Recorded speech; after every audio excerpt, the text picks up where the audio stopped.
শুভ সন্ধ্যা সবাইকে, good evening. আজকে সন্ধ্যাবেলায় বানাবো রোল, কিন্তু এটা চিকেন রোলও নয়, এগ রোলও নয়, চিকেন এগ রোলও নয়, পনির রোলও নয়, এটা হচ্ছে পটেটো রোল।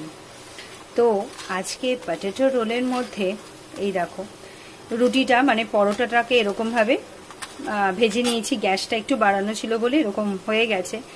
যাই হোক, এইবার প্লেটের মধ্যে আগে তুলে নিই। দাঁড়াও, চলো। এই যে প্লেটের মধ্যে এবার তুলে নিলাম, ব্যাস সেটা থাকলো।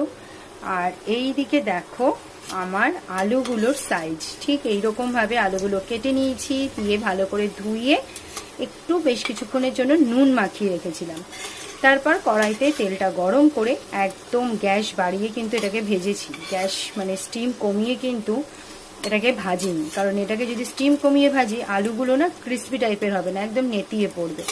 সেই জন্য এটাকে গ্যাস